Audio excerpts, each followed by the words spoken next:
नमस्कार, बिहार मिथिला न्यूज़ में आपका स्वागत है। मैं हूं मनोज।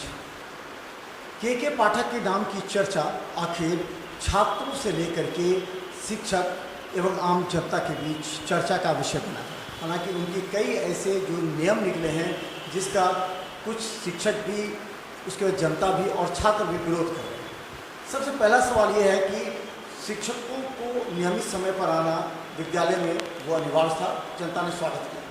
छात्रों को पूरी तरह अचानक हुजूम उमड़ पड़ा है। 3,000 साढ़े 3,000 से ज़्यादा छात्र अचानक महाविद्यालय में है। वहाँ इंफ्रास्ट्रक्चर की कमी है, वहाँ बेंच की कमी है, वहाँ बांटे जा रहे हैं। एक कॉलेज से दूसरे कॉलेज छात्रों को पढ़ाई के लिए, क्लास के लिए भेजा जा रहा है। इन सबसे पहले के पाठक को कम से कम ये ध्यान देना चाहिए था कि पहले हम सिस्टम को ठीक कर लें, इंफ्रास्ट्रक्चर को ठीक कर लें, उसके बाद छात्र करें। लेकिन छात्र आ रहे हैं, उनके लिए भी खुशी का माहौल। लेकिन कोचिंग संस्थान जिन पर ये एक नई तलवार लटकने लगी है, क्या उससे नुकसान होगा कोचिंग संस्थान को? क्या वैसे शिक्षक जिन्होंने आज तक लगातार छात्र छात्राओं के लिए पढ़ाई की व्यवस्था की है, क्या उन पर निराशा है? क्या वो लोग, उन लोगों पर कार्रवाई हो सकती है या उन लोगों को असर पड़ेगा? हमें ऐसा नहीं लगता, क्योंकि लगातार छात्रों की संख्या जिस तरफ बढ़ी है उससे शिक्षकों को ही फायदा होने वाला है। हमारे साथ ओपी राय हैं गुरु जी के नाम से, जो कि वाइटल वैल्यू जी। एक चीज़ बताइए कि छात्र, क्या ये जो के पाठक का जो नियमावली निकला, क्या इसका असर पड़ सकता है?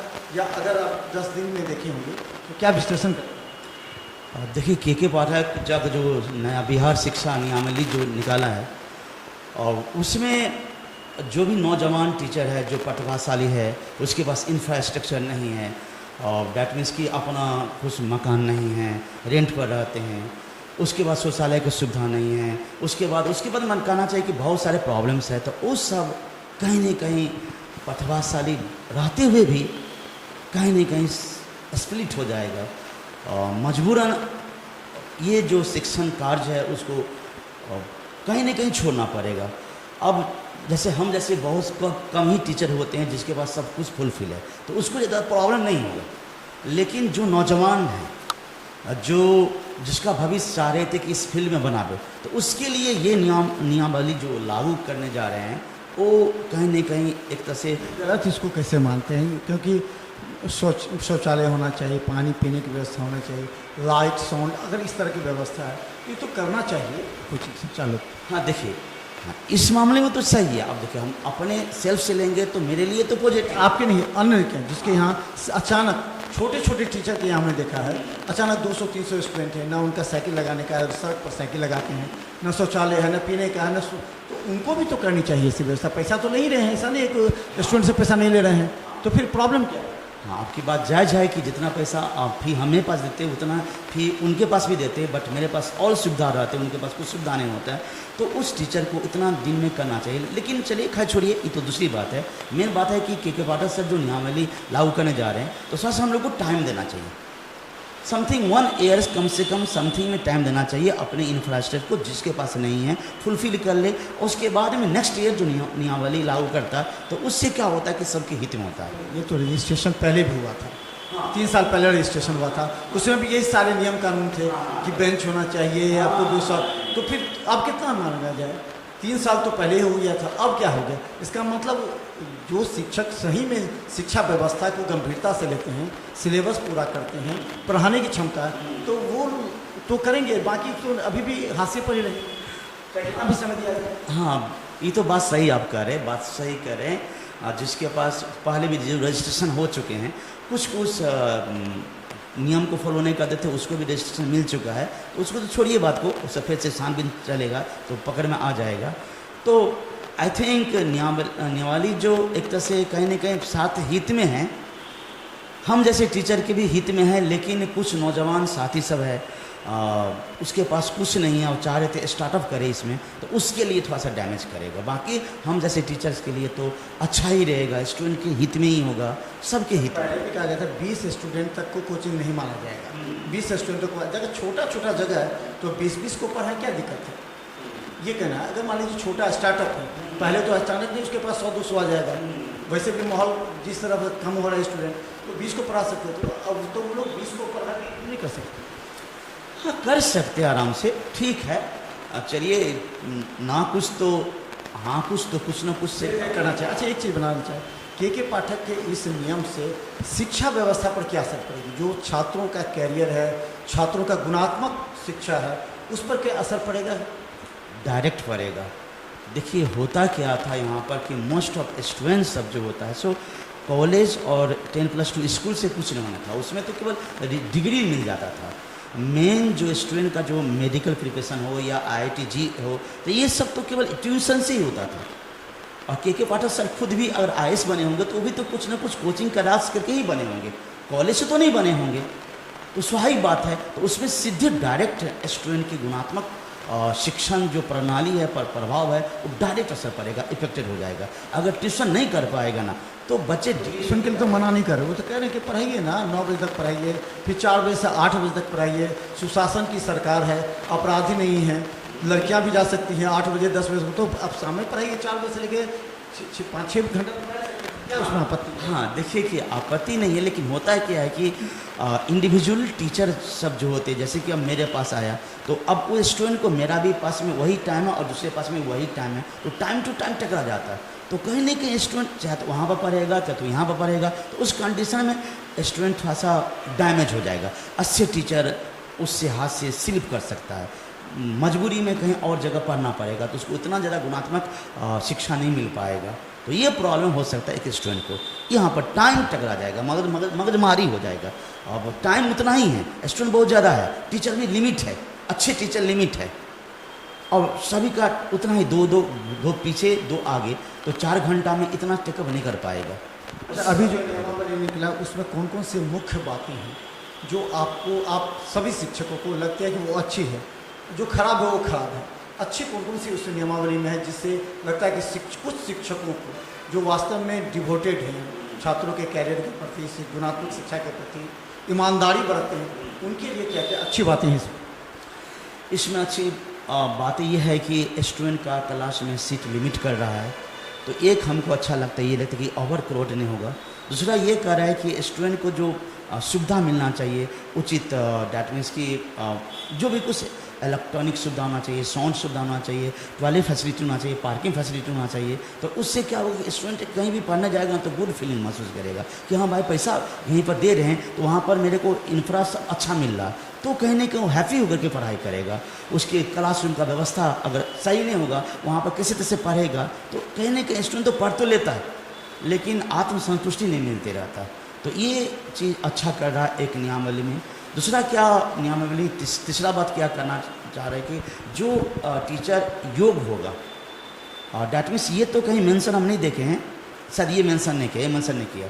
हाँ, जो गवर्नमेंट कॉलेज सिलेबस नहीं, सिलेबस का भी जिक्र नहीं है, ना पढ़ाने का जिक्र है, ये सब का जिक्र नहीं। टीचर्स की क्वालिफिकेशन उसका भी जिक्र नहीं है, कोई क्वालिफिकेशन नहीं, कोई भी पढ़ा सकता है। हाँ, उसका भी जिक्र नहीं नियमावली में।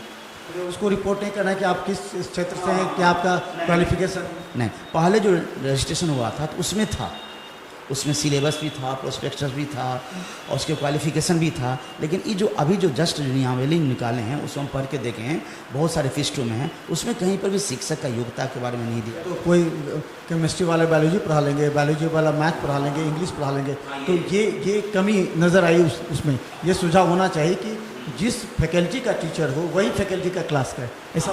हाँ, ये तो होना ही चाहिए।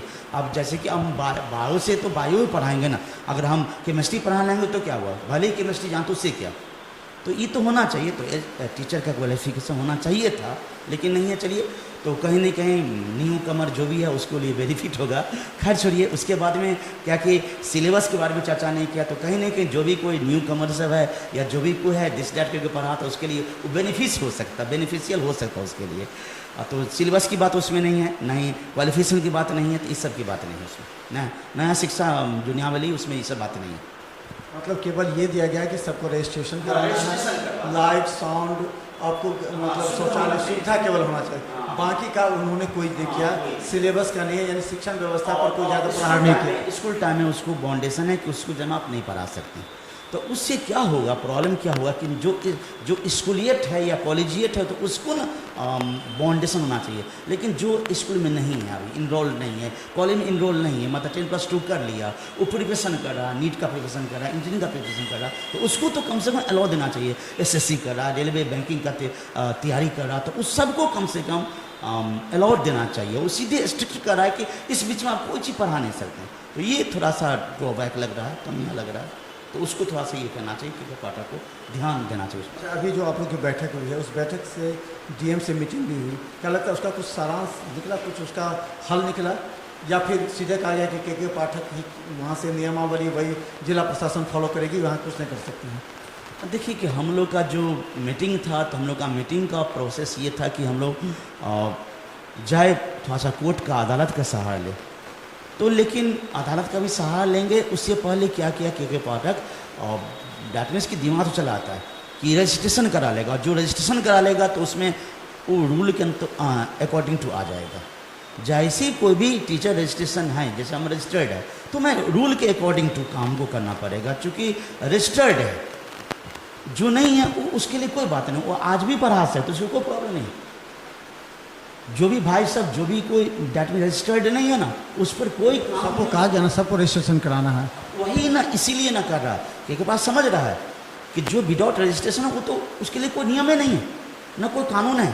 तो बंद करा देगा, तो जिला प्रशासन जा करके बंद कर, जिला प्रशासन करेगा, किस अकॉर्डिंग टू करेगा, कानून है कि आप नहीं, बिना रजिस्ट्रेशन के आप कोई चीज़ का निबंधन होता है किसी भी बात। हाँ, तो इसीलिए कह रहा है कि रजिस्ट्रेशन पहले करो, रजिस्ट्रेशन पहले करो, और जैसे रजिस्ट्रेशन करवा लेगा तो जो भी गवर्नमेंट का जो भी उसको फॉलो करना पड़ेगा। अच्छा, एक अंतिम सवाल, ये सरकारी कॉलेज सरकारी स्कूलों में ही है, प्राइवेट स्कूलों में नहीं है। प्राइवेट स्कूल के अभी भी बच्चे बाहर हैं, तो के पाठक को ये समझना चाहिए कि हम कहीं ना कहीं अन्याय कर रहे हैं।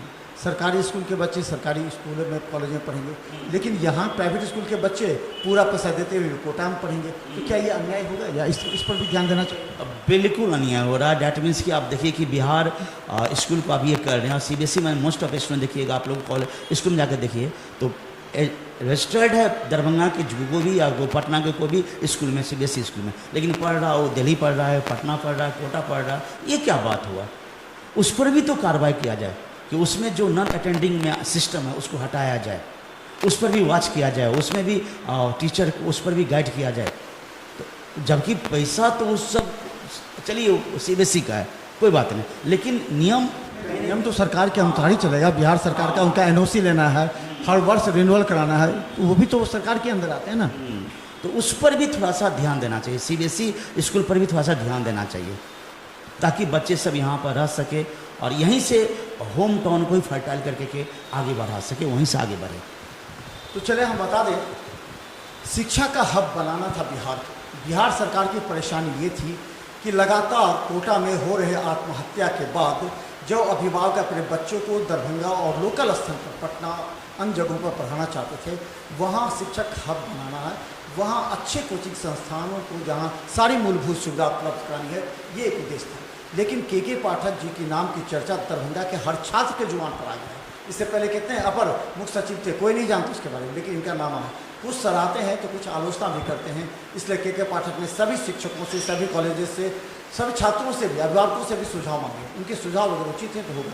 अब जरा समझिए, सरकारी स्कूल और प्राइवेट स्कूल, प्राइवेट स्कूल अपने बच्चों को अधिक पैसा भी देगा और उससे कोटा भी पढ़ाने की इजाज़त देगा, लेकिन सरकारी स्कूल के बच्चे इंफ्रास्ट्रक्चर में कमी है, शिक्षकों की कमी है, वहाँ उसको सरकारी स्कूल या कॉलेजों में ही पढ़ना, कोचिंग में नहीं पढ़ना। इस तरह के भेदभाव से निश्चित तौर पर बिहार में एक आंदोलन होगा और निश्चित तौर पर उंगलियां बैठेंगी। देखते रहिए बिहार मित्र न्यूज़। लेकिन तमाम शिक्षकों को हम कहना चाहते हैं, आप पर कोई असर नहीं पड़ने वाला है। जिन शिक्षकों के पास योग्यता है, जिन शिक्षकों के पास इंफ्रास्ट्रक्चर है, जिन शिक्षकों के पास सिलेबस है, वो शिक्षक का लगातार जो बाहर से लाखों छात्र बिहार के अन्य जगह आए हैं, हजारों छात्र दरभंगा में भी आए हैं, ये छात्र आखिर पढ़ेंगे कहाँ? वो इंफ्रास्ट्रक्चर देख करके, छात्रों की योग्यता देख कर ही पढ़ेंगे। इसलिए आप अपने पढ़ाई को, शिक्षा व्यवस्था को कंटिन्यू कीजिए, कोई जोश खरोश के साथ। ऐसा कुछ नहीं होने वाला है। कितना भी धरना प्रदर्शन कर लेंगे, होगा वही जो के पाठक चाहेंगे या राज्य सरकार चाहेंगे। देखते रहिए बिहार मित्र न्यूज़। धन्यवाद।